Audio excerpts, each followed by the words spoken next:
Today I'm going to be talking about Purdue Pharma and their involvement in the opioid epidemic by creating OxyContin.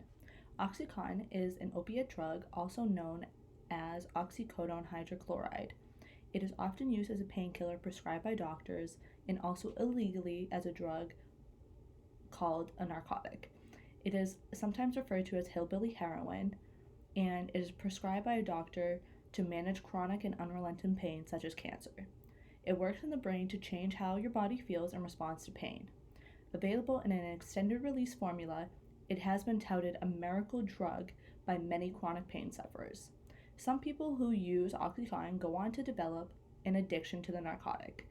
This has led many individuals to refuse to take the drug for legitimate purposes, and many prescribers refuse to prescribe the narcotic for those who could wildly benefit from its 12-hour pain-killing effects, which is a large setback for the medical community.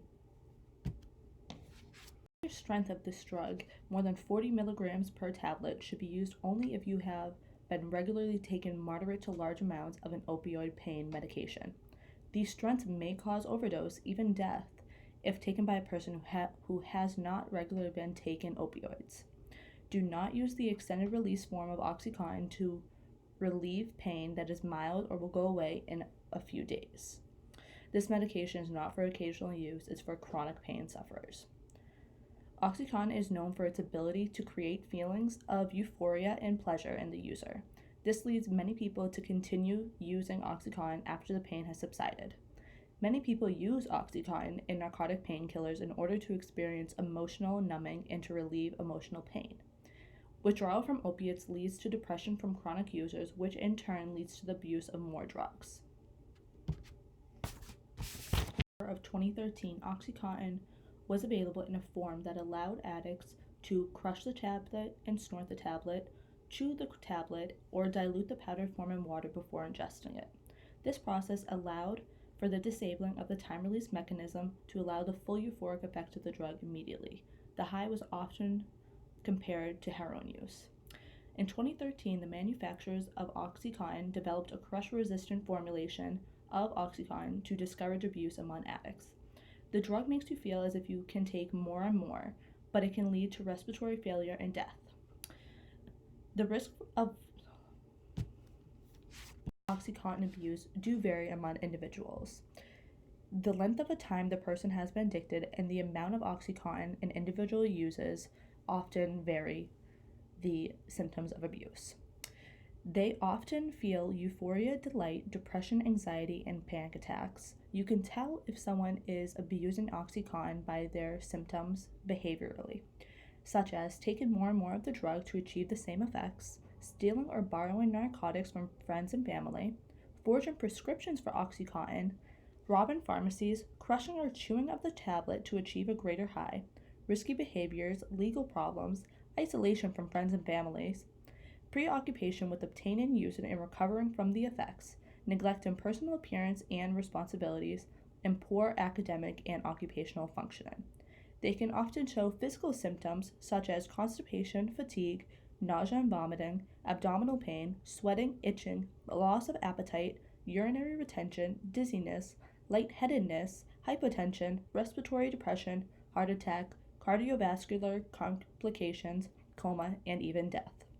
The psychological symptoms that OxyContin can endure are addiction, anxiety, depression, panic attacks, worsening of mental illnesses, hallucinations, paranoia, and delusions. Multifaceted disease comprised of many factors. Many individuals who grow up with a parent or sibling who is addicted to a narcotic painkiller or struggle with other addictions are at a greater risk for developing an addiction later in life. Individuals who are struggling with chronic pain disorders are also at a greater risk for developing an addiction, also a tolerance to narcotics, as many conditions require narcotic pain relief in order to function. Individuals who grow up in a troubled home or suffer trauma as a child may also abuse opioid narcotics in order to emotionally numb the pain from their past abuse. Individuals who are struggling to treat the symptoms of an undiagnosed mental health condition, many times depression and anxiety, may also attempt to self-medicate in order to control their symptoms. OxyContin abuse do vary among individuals. The length of a time the person has been addicted and the amount of OxyContin an individual uses often vary the symptoms of abuse. They often feel euphoria, delight, depression, anxiety, and panic attacks. You can tell if someone is abusing Oxycontin by their symptoms behaviorally, such as taking more and more of the drug to achieve the same effects, stealing or borrowing narcotics from friends and family, forging prescriptions for Oxycontin, robbing pharmacies, crushing or chewing up the tablet to achieve a greater high, risky behaviors, legal problems, isolation from friends and families, preoccupation with obtaining, using, and recovering from the effects, neglect in personal appearance and responsibilities, and poor academic and occupational functioning. They can often show physical symptoms such as constipation, fatigue, nausea and vomiting, abdominal pain, sweating, itching, loss of appetite, urinary retention, dizziness, lightheadedness, hypotension, respiratory depression, heart attack, cardiovascular complications, coma, and even death. The psychological symptoms that Oxycontin can endure are addiction, anxiety, depression, panic attacks, worsening of mental illnesses, hallucinations, paranoia, and delusions. Effects of Oxycontin will also vary among individuals but impact nearly every area in an individual's life. The effects include addiction, legal problems, swelling of the throat that oftentimes leads to death, consequences of risk-taking behaviors, incarceration, worsening of mental and emotional health, broken interpersonal relationships, divorce, domestic abuse, respiratory depression, cold and clammy skin, circulatory collapse, coma, and often death. Most addictions have some roots in an unrelated mental illness. Some of the most common mental illnesses associated with Oxycontin abuse include bipolar disorder, anxiety disorders, depressive disorders, schizophrenia, conduct disorders, antisocial personality disorders. The effects of withdrawal from long-term abuse can be extremely unpleasant, especially if the drug is discontinued abruptly rather than tapered down. Withdrawal from Oxycontin should always be performed under the careful eye of trained medical professionals. Withdrawal symptoms often include anxiety, depression, panic attacks, nausea and vomiting, insomnia, muscle and bone pain, muscular weakness, fevers, flu-like symptoms, renal impairment, cardiovascular complications, liver damage, and all-over body pain. Family is the 19th richest family in America according to Forbes, having a net worth of approximately $13 billion. Three doctors, also brothers, Arthur Mortimer and Raymond Sackler, founded Purdue Pharma in 1952 after taking over a small, struggling New York drug manufacturer. Purdue Pharma sold several moderately successful products, such as earwax remover and laxatives, but remained under the radar until the mid-1990s when it began selling what amounted to morphine in a pill. Oxycontin launched in 1995, and by 2003, Purdue Pharma was selling $1.6 billion of the product annually. Oxycontin has been sparking controversy and legal action was taken against Purdue Pharma ever since. The West Virginia Attorney General sued Purdue Pharma for reimbursement of excessive prescription costs paid by the state, saying that patients were taking more of the drug than had been prescribed because the effects of the drug wore off before the 12-hour schedule ended. West Virginia charged Purdue Pharma with deceptive marketing. In his ruling, the trial judge wrote plaintiff's evidence showed Purdue Pharma could have tested the safety and efficacy of Oxycontin at 8 hours and could have amended their labels, but just didn't. The case never went to trial. Purdue Pharma agreed to settle by paying the state $10 million, equivalent to $13 million in 2018, for programs to discourage abuse, with all the evidence remaining under seal and confidential. In May 2007, the company pleaded guilty to misleading the public about Oxycontin's risk of addiction and agreed to pay $600 million, which is equivalent to $725 million in 2018, and one of the largest pharmaceutical settlements in U.S. history. President Michael Friedman, top lawyer Howard R. Udell, and former Chief Medical Officer Paul D. Goldenheim pleaded guilty as individuals to misbranding charges, a criminal violation, and agreed to pay a total of $34.5 million in fines. Friedman paid $19 million, Udell paid $8 million, Goldenheim paid $7.5 million. In addition, 3 top executives were charged with a felony and sentenced to 400 hours of community service and drug treatment programs. The West Virginia Attorney General sued Purdue Pharma for reimbursement of excessive prescription costs paid by the state, saying that patients were taking more of the drug than had been prescribed because the effects of the drug wore off before the 12-hour schedule ended. West Virginia charged Purdue Pharma with deceptive marketing. In his ruling, the trial judge wrote plaintiff's evidence showed Purdue Pharma could have tested the safety and efficacy of OxyContin at 8 hours and could have amended their labels, but just didn't. The case never went to trial. Purdue Pharma agreed to settle by paying the state $10 million, equivalent to $13 million in 2018, for programs to discourage abuse, with all the evidence remaining under seal and confidential. In May 2007, the company pleaded guilty to misleading the public about OxyContin's risk of addiction and agreed to pay $600 million, which is equivalent to $725 million in 2018, in one of the largest pharmaceutical settlements in U.S. history. In 2007, Kentucky officials sued Purdue Pharma because of widespread OxyContin use in Appalachia. A lawsuit filed by Kentucky then Attorney General Greg Stumbo and Pike County officials demanded millions of dollars in compensation. 8 years later, on December 23, 2015, Kentucky settled with Purdue Pharma for $24 million. In January 2017, the city of Everett, Washington, sued Purdue Pharma based on increased costs for the city from the use of OxyContin, as well as Purdue Pharma not intervening when they noted off patterns of sale of their product, per agreement in the 2007 suit noted above. The allegations include not following legal agreements to track suspicious excess ordering or potential black market usage. False clinics were created by unscrupulous doctors using homeless individuals as patients to purchase OxyContin, then sell to the citizens of Everett, was the factual basis of the suit. The black market sale of the drug out of the legal pharmacies based in Los Angeles with distribution points in Everett is also part of the experience of the city.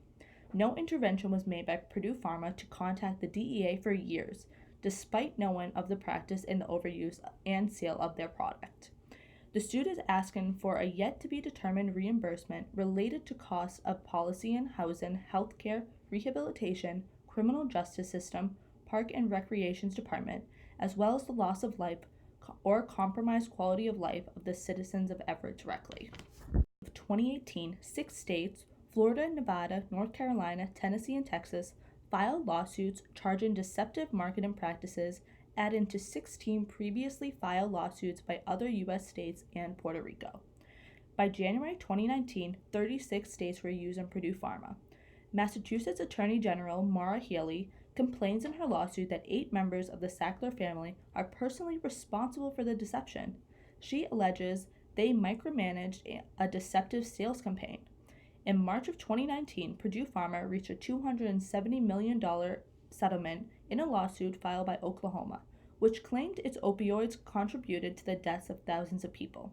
In August of 2019, Purdue Pharma and the Sackler family were in negotiations to settle the claims for a payment of $10 to $12 billion. The settlement would include a Chapter 11 filing by Purdue Pharma, which would be restructured as public beneficiary trust, and the Sackler would give up ownership of the company. Addiction treatment drugs currently developed by the company would be given to the public cost-free. All profits of Purdue Pharma would henceforth go to the plaintiffs in the case. On top, the Sackler family would contribute $3 billion in cash. The family would also sell Mundipharma and contribute another $1.5 billion from the sales proceeds to the settlement. However, the Sackler family would remain a billionaire family and would not be criminally charged for contributing to the opioid crisis. In 2019, the Office of the New York Attorney General accused the Sackler family of hiding money by wiring at least $1 billion from company accounts to personal accounts overseas. In mid-September 2019, Purdue Pharma filed for bankruptcy in White Plains, New York, only a few days after reaching a tentative settlement with state and local governments that were suing the company over the cost of the opioid epidemic. Many states refused the terms of the proposed August 2019 settlement and vowed to pursue further litigation to recover additional money, much of it alleged to be hidden offshore. These states contend the Sacklers' new litigants would be pursuing Purdue Pharma's funds and committed fraudulent conveyance. Whether or not a state had chosen to settle mostly fell along party lines, with Republican-led states choosing to settle. Most of the wealth in the Sackler family is not held in Purdue. States are seeking to hold individual family members personally liable for the cost of the opioid epidemic, regardless of Purdue Pharma's bankruptcy. In 2019, a suit was brought in the Southern District of New York, which included more than 500 counties, cities, and Native American tribes. It named 8 family members: Richard, Jonathan, Mortimer, Kathy, David, Beverly, and Teresa Sackler, as well as Eileen Sackler LaCourte. In addition, Massachusetts, Connecticut, Rhode Island, and Utah all brought suits against the family. On the federal level, the family faced an overall bundle of 1,600 cases. Lawsuits is to not just hold Purdue Pharma and others allegedly involved in the opioid epidemic accountable for the crisis, but also force them to pay for addiction treatment centers that could help combat the epidemic. Richard Sackler pushed to market OxyContin as a non-narcotic in other countries, even though it is an opioid. Robert Cacco, who invented OxyContin, talked him down from that idea. The company also allegedly overlooked excessive prescribing in the United States, even as some of Purdue's staff warned of pill mills that should have been reported to federal officials. There's only very weak scientific evidence that opioid painkillers can effectively treat long-term chronic pain, as patients grow tolerant to the opioid's effects. But there's plenty of evidence that prolonged use can result in very bad complications, including a higher risk of addiction, overdose, and death. The risks and downsides outweigh the benefits for most pain patients. Purdue Pharma didn't stop advertising to opioids to doctors until last year. Different levels of the government are now trying to hold companies responsible, getting them to pay to help fix the mess that they contributed to. Thank you for watching. 5th, 2019, Tufts University removed the Sackler name from 5 facilities and programs, a gesture aimed at distancing the institution from a pharmaceutical dynasty closely tied to the school for over 40 years. A series of major cultural institutions, including Tate, Britain's National Portrait Gallery, and the Solomon R. Guggenheim Museum in New York, announced this year that they would no longer be accepting donations from the Sacklers. Tufts is the first university to publicly remove the family's name from its walls. Dr. Harris A. Berman, the dean of the Tufts University School of Medicine, called the decision a wrenching one for the university, but said that students had sent a clear message. An attorney from the Sackler family members blasted the university's decision, calling it particularly disturbing and intellectually dishonest to remove the name of a donor who made gifts in good faith starting almost 40 years ago. The attorney, Daniel S. Connolly, said an independent review of the family's relationship with Tufts, commissioned by the school, showed that Purdue and the Sackler family conducted themselves properly and offered no basis for the decision to remove the family name from the campus. Mr. Connolly claims we will be seeking to have this improper decision reversed and are currently reviewing all options available to us. Jill Sackler, the widow of Arthur M. Sackler, released a separate response stating that her husband bore no responsibility for OxyContin. The man has been dead for 32 years. He did not profit from it, and none of his philanthropic gifts were in any way connected to opioids or to deceive medical marketing, which he likewise had nothing to do with. It deeply saddens me to witness Arthur being blamed for actions taken by his brothers and other Oxy Sacklers. Tufts has received roughly $15 million, and something less than half of that remains unspent in the form of endowed funds, which are used to finance research in cancer and epilepsy. That money will not be returned to the Sacklers. The university will not rescind an honorary degree it awarded to Raymond R. Sackler in 2013, 4 years before his death. The university had planned to open an educational exhibition that will outline the Sackler family's history of involvement with Tufts and also address the opioid epidemic. Dr. Berman, the medical school dean, said much of that legacy dates back to the days of Arthur Sackler, who was brothers with Raymond Sackler. Arthur Sackler, who died before OxyContin was even introduced, is widely credited with shaping modern medical advertisement.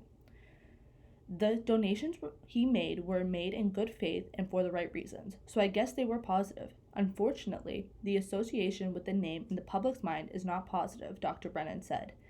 He had tried for a year and a half to explain the distinction between the family branches and their different roles in opioid marketing, but without success.